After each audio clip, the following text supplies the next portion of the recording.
내용들이 좀 거셉니다. 못된 고양이 가수 주현미 씨의 분노가 폭발했습니다. 무슨 일일까요? 트로트 가수 문희옥 씨가 후배 여가수에게 공갈 협박 혐의로 고소를 당했습니다. 아직 이 사건에 대해서 명확히 알고 계신 분들은 많지 않은 것 같아서 먼저 황수연 앵커가 먼저 풀어드립니다.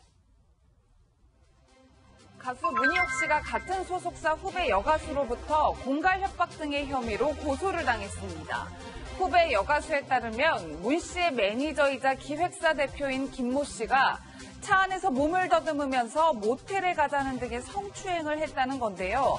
이 사실을 안 문 씨는 오히려 해당 여가수에게 밖으로 사실이 알려지면 가수 행세하기 힘들다며 협박을 했다는 겁니다. 당시 상황이 고스란히 녹음되면서 충격을 주고 있습니다. 들어보시겠습니다. 현면이 가서 진술하고 사장님 진술하고 형 받고 그러자고. 아주 좋겠다. 아주 신인 가수 아주. 응? 뭐 성추행으로 어쩌고 저쩌고. 응? 기사 떠가지고 너 거기 검찰에 들어가면은 일일이 하나하나 다 얘기해야 돼. 어디를 만졌어요. 뭘 했어요. 다 보여줘야 돼. 하자고. 나도 가서 다 아주 나도 망신 다 당할 테니까. 그 진실이라는 게 세상에 알린다고 다 되는 건지 알아? 바보야? 나도 그 사람 밉다고 그랬잖아. 응? 나쁜 사람인가 나도 안다고 했잖아. 신인 여가수와 문희옥 씨를 연결해준 사람은 바로 가수 주현미 씨인데요. 이 사실을 알게 된 주현미 씨는 현재 못된 고양이에게 생선을 맡긴 꼴이 됐다며 공분하는 것으로 전해지고 있습니다. 사건의 전말이 좀 이해가 됐습니다. 하재근 평론가님. 예. 주현미 씨 얘기를 좀 더 해볼 수밖에 없잖아요. 사실. 예. 그러니까 주현미 씨, 그러니까 요번에 이제 고소를 한 신인 가수가 초등학생 때부터 주현미 씨의 디너쇼에 가면서 이 신인 가수가 부모님부터 이제 주현미 씨 팬이었다는 거죠. 그래서 이 신인 가수가 중학생 때 주현미 팬클럽에 들어갔고 주현미 씨가 굉장히 예뻐했답니다. 그래서 이분이 성인이 된 이후에 가수 생활을 하고 싶다라고 하니까 이분이 이제 주현미 씨한테 이모 이런 식으로 부를 정도로 굉장히 친한데 주현미 씨가 내가 알아봐 줄게 라고 해서 그때 이제 문희옥 씨가 주현미 씨한테 우리 소속사 너무 좋다. 우리 소속사는 가수한테 노래만 부를 수 있게 배려해준다라고 이야기하니까 주현미 씨가 문희옥 씨 말을 믿고 자기가 예뻐하는 그 신인 가수를 소개를 시켜줬는데 그 신인 가수가 문희옥 씨 소속사로 들어가서 소속사 대표한테 성추행을 당했다라고 주장을 하면서 심지어 문희옥 씨가 내 입막음을 하려고 협박을 했다. 이렇게 또 주장하고 나선 겁니다. 예. 최 변호사님, 지금 사건이 이제 협박에 사기에 성추행까지 형사사건으로 넘어갔는데 문희옥 씨가 어떤 입장을 내놓아야 될 것 같아요. 저렇게 정확한 물증이 있으니까요. 그렇습니다. 아직까지는 문희옥 씨나 그 소속사 측에서는 한마디로 묵묵부답. 너무나 명백하게는 어떤 물증이 있다 보니까 이 부분에 대해서 내부적인 어떤 대응을 하는데 상당 부분 시간이 걸리지 않은가 싶은데요. 아마 계속 그대로 있기는 사실 어려울 테고 다만 한 가지 생각을 한다고 하면은 어떤 개인적인 어떤 관계에서 제3자를 통해서 내부의 어떤 조율을 하고 있을 가능성은 없지 않다라고 생각을 합니다. 내부 조율. 예, 그렇지만 이미 지금 말씀하신 것처럼 이 피해자 측에서 이거 문희옥 씨 같은 경우에는 사기죄와 협박죄 그리고 이 소속사 대표에 대해서는 성폭력으로 해서 고소를 해놨는 사건이기 그렇죠. 때문에 아마 본인들 같은 경우에는 이 형사 사건에 어떤 식으로는 입장을 내건 형사 사건에 영향을 미칠 수 있기 때문에 본인들로서는 형사 사건에 대해서 대응하는 그 차원에서 아무 말도 하고 있지 않은 것 같은데 그럼에도 불구하고 공인의 인접에 비춰와서는 조숙한 내로 이 부분에 대한 어떤 답변을 내놔야 될 의무가 있지 않을까 생각합니다. 예. 오른쪽에 준비한 거 한번 보시겠습니다. 여러분들 다 이제 이해가 되셨을 텐데 그럼에도 불구하고 소속사 대표에게 성추행에 당한 신인 가수를 문희옥 씨가 협박한 이 부분에서 상식적으로 생각해도 저 녹취까지 다 들어봤지만 왜 소속사 대표의 잘못을 이렇게 급격하게 감싸려고 했다. 그 진짜 속내는 뭐라고 보십니까? 그거를 지금 문희옥 씨가 아무 말도 안 하니까.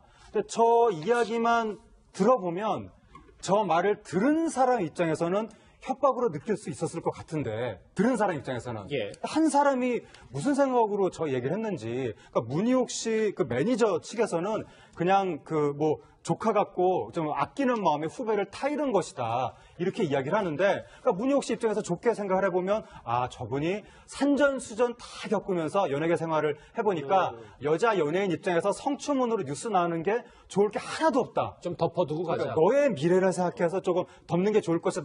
네 가족도 네가 가수로 성공하는 걸 그렇게 원하는데 지금 네 커리어 망치는 거 아니냐. 좋게 생각하면 그럴 수도 있지만 너무 이게 말투가 좀 위협하는 말투라는 점하고, 또 문희옥 씨가 나도 망신당할 테니까 이런 이야기를 해서 그럼 문희옥 씨는 이 사건에 무슨 관련이 있길래 스스로 망신이라고 표현할까? 그러니까 굉장히 많은 물음표가 있는데 문희옥 씨가 아무 말도 안 하니까 그것 때문에 문희옥 씨에 대한 의혹이 더 커지고 있는 상황인 거죠. 예, 뭐 말씀처럼 법리적으로 문제를 따져봐야 될 것 같은데 앞서 들었던 녹취에 보면 검찰에 가면 어디를 만졌다 이렇게 다 보여줘야 된다 뭐 이런 얘기를 하는데 이게 협박죄에 좀 성립이 될까요? 그렇습니다. 이 부분을 봤을 때는 상당 부분 어떤 경계선상에 있어 보이는 것 같습니다. 녹취만 그렇습니다. 그 내용만 가지고는 한마디로 협박을 했다라고 하거나 아니면 강요를 해서 어떤 그 고소를 하는데 고소를 하지 못하도록 했다고 하면은 그것이 강요죄, 쉽게 말하면 요즘 권리행사 방해죄 이런 것이 되는 것 같은데요. 지금 말씀하신 것대로 그 맥락이 상당히 중요할 것 같습니다. 왜 전화했는지 동기도 중요한 것 같은데, 본인이 어떤 말씀하신 대로 지금 한 20, 30년 연예계 하는 생활 속에서 오히려 너를 위해서 하는 것이다라는 것이라고 한다고 하면은 협박이 고의가 없는 것이죠. 예. 다만 지금 보면은 그와 같은 것을 더불어서 이 그 소속사 대표와 문희옥 씨의 어떤 개인적인 관계가 있다는 얘기까지 나오고 있습니다. 한마디로 이 그 성추행을 했다고 의심을 받고 있는 소속사 대표를 위해서 간접적으로 지원하는 형태로 하면서 그것을 못하게 했다라고 하면은 그와 같은 맥락 속에서 경우에 따라서는 협박 내지 강요죄가 될 수 있기 때문에 예. 이 부분에 대해서는 이 문희옥 씨의 어떤 해명이 상당 부분 중요할 것이 같고, 그 상황 그리고 또 이 소속사 어떤 대표와의 어떤 그런 관계 이런 부분이 종합적으로 검토되어야 어떤 결과를 내올 수 있지 않을까 생각합니다. 이런 분위기 때문에 이제 주현미 씨, 그러니까 여자 신인 가수를 소개해줬던 주현미 씨의 분노가 폭발해서 못된 고양이에게 생선을 맡겼다 이런 비유까지 나왔습니다. 하재근 평론가님. 근데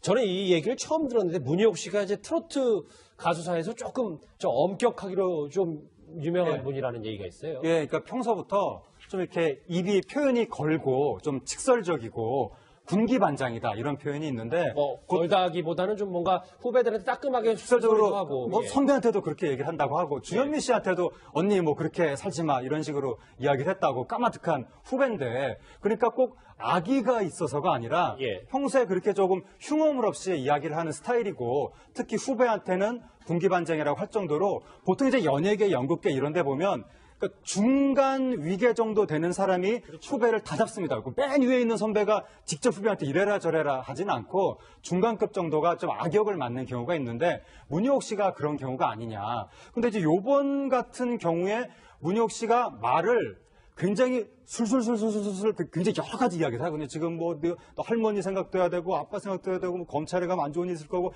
얘기를 척척척척척 해가지고 이렇게 후배를 다 잡은 게 이게 처음인가? 알겠습니다. 뭐 그런 의문도 가질 수가 있는 건데, 문희옥 씨가 조금 말을 해야 되는 거고, 요번에 또 문희옥 씨가 한 이야기 중에 좀 사람들한테 공분을 불러일으키는 것이 뭐냐면, 가끔 가다가 성범죄 피해자를 가해자 취급하는 게 있거든요. 그러니까 네가 성범죄 피해를 주장하는 바람에 우리 관계가 다 깨졌다. 알겠습니다. 다 망신당했다. 예. 약간 이런 논리로 상대를 공격하는 부분이 있어서 그게 좀 공분을 사고 있습니다. 문희옥 씨의 해명이 좀 필요한 상황인 것 같습니다. 정리를 하겠습니다. 여러분은 지금 뉴스 특급과 함께하고 계십니다. 재발로 온 아내입니다. 글쎄, 무죄 입증에 자신감이 있는 걸까요? 무슨 얘기인지 아시겠습니까? 바로 용인 일가족 살인사건의 피의자 아내가 어젯밤 뉴질랜드에서 자진 귀국했습니다. 궁금한 게 한두 가지가 아닌데요. 먼저 김복준 교수님. 글쎄, 아내 역할, 이제 남편 대신 아내가 자진 귀국했다, 우리가 어떻게 봐야 되는 겁니까? 일단은 뭐 아내 입장에서는 아마 이제 자신들의 아마 가족들이 신속히 너도 지금 뭐 살해 어떤 공모 혐의로 지금 경찰에서 체포영장을 받아가지고 어차피 강제 송환될 것이다. 그럴 바에야 뉴질랜드 경찰에는 절도 혐의로 그 사람이 구속된 건 아니니까요. 자진해서 들어와가지고 그 진술을 조사를 받는 게 낫지 않겠느냐고 설득을 해서 들어왔다고 합니다. 지금 현재는. 그렇군요. 용인 일가족 살인 사건 관련해서 밀도 있게 짚어주신 최진영 변호사 나오셨습니다. 어서 오십시오. 예, 최 변호사님 이렇게 자진 귀국을 하면서 어떤 엄청난 이야기를 내놓을 것인가 저희 기자들이 그런 생각을 해봤는데 정작 들어와서는 내가 범죄 사실을 공항에서 알았다. 난 모른다. 이렇게 부인을 하고 있어요. 그렇습니다. 한마디로 나는 전혀 관계없다. 이렇게 얘기를 하고 있는 것이죠. 실질적으로 지금 그 부인이 받고 있는 혐의 같은 경우에는 이 3명에 대한 살인에 대해서 공모했는 여부, 그리고 또 이후에 어떤 죄적을 인멸하는 가운데 도와줬는지 여부, 이 부분이 2가지가 지금 그 혐의를 받고 있지 않습니까? 그런데 지금 와가지고는 아예 그러니까 나는 전혀 모른다라고 지금 얘기를 하고 있기 때문에 예.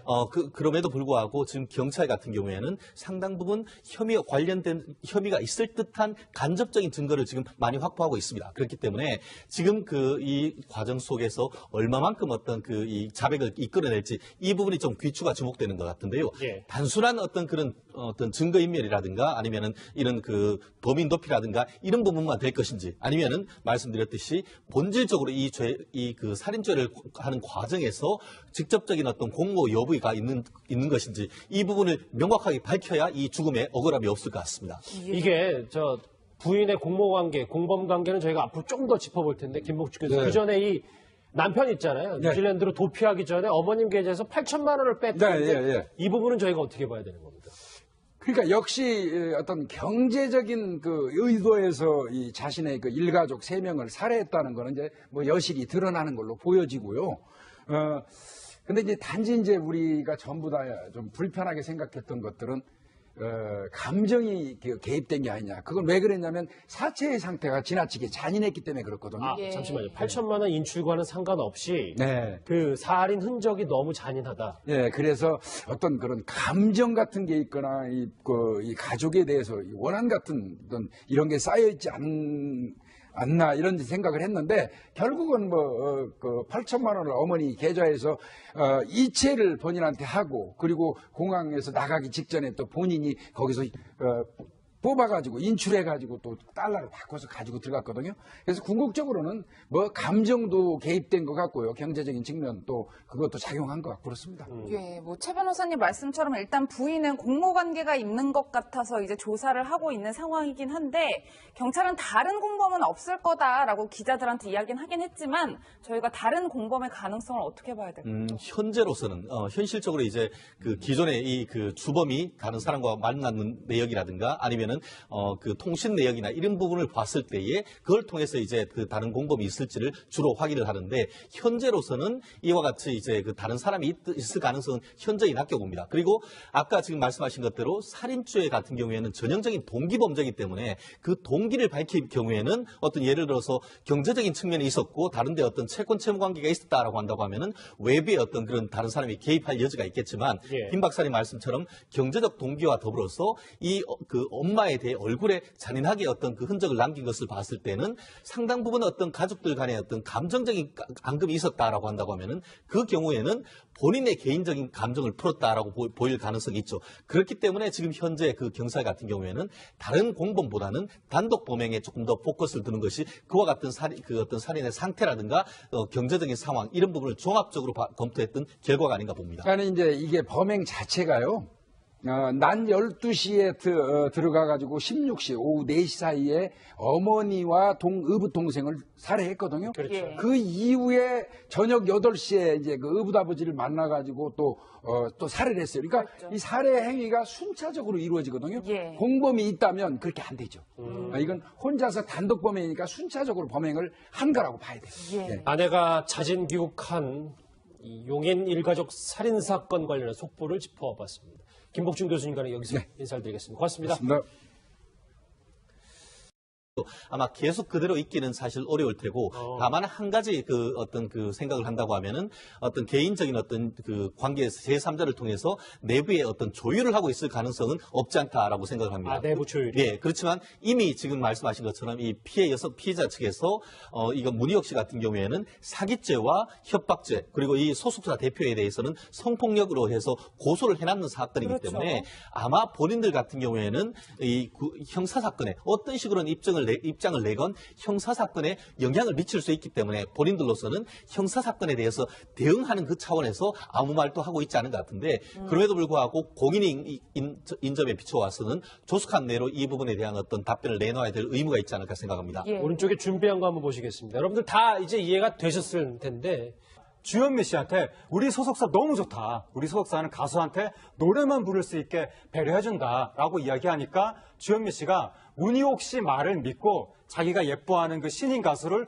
소개를 시켜줬는데 그 신인 가수가 문희옥 씨 소속사로 들어가서 소속사 대표한테 성추행을 당했다라고 주장을 하면서 심지어 문희옥 씨가 내 입막음을 하려고 협박을 했다. 이렇게 또 주장하고 나선 겁니다. 예. 최 변호사님, 지금 사건이 이제 협박에 사기에 성추행까지 형사 사건으로 넘어갔는데 문희옥 씨가 어떤 입장을 내놓아야 될 것 같아요. 저렇게 정확한 물증이 있으니까요. 그렇습니다. 아직까지는 문희옥 씨나 그 소속사 측에서는 한마디로 묵묵부답. 너무나 명백하게는 어떤 물증이 있다 보니까 이 부분에 대해서 내부적인 어떤 대응을 하는데 상당 부분 시간이 걸리지 않은가 싶은데요. 가수 행세하기 힘들다며 협박을 했다는 겁니다. 당시 상황이 고스란히 녹음되면서 충격을 주고 있습니다. 들어보시겠습니다. 현면이 가서 진술하고 사단님 진술하고 형 받고 그러자고. 아주 좋겠다. 아주 신인 가수 아주. 응? 뭐 성추행으로 어쩌고 저쩌고. 응? 기사 떠가지고 너 거기 검찰에 들어가면은 일일이 하나하나 다 얘기해야 돼. 어디를 만졌어요? 뭘 했어요? 다 보여줘야 돼. 하자고. 나도 가서 나도 망신 다 당할 테니까. 그 진실이라는 게 세상에 알린다고 다 되는 건지 알아? 바보야? 나도 그 사람 밉다고 그랬잖아. 응? 나쁜 사람인가 나도 안다고 했잖아. 신인 여가수와 문희옥 씨를 연결해준 사람은 바로 가수 주현미 씨인데요. 내용들이 좀 거셉니다. 못된 고양이 가수 주현미 씨의 분노가 폭발했습니다. 무슨 일일까요? 트로트 가수 문희옥 씨가 후배 여가수에게 공갈 협박 혐의로 고소를 당했습니다. 아직 이 사건에 대해서 명확히 알고 계신 분들은 많지 않은 것 같아서 먼저 황수연 앵커가 먼저 풀어드립니다. 가수 문희옥 씨가 같은 소속사 후배 여가수로부터 공갈 협박 등의 혐의로 고소를 당했습니다. 후배 여가수에 따르면 문 씨의 매니저이자 기획사 대표인 김모 씨가 차 안에서 몸을 더듬으면서 모텔에 가자는 등의 성추행을 했다는 건데요. 이 사실을 안 문 씨는 오히려 해당 여가수에게 밖으로 사실이 알려지면 이 사실을 알게 된 주현미 씨는 현재 못된 고양이에게 생선을 맡긴 꼴이 됐다며 공분하는 것으로 전해지고 있습니다.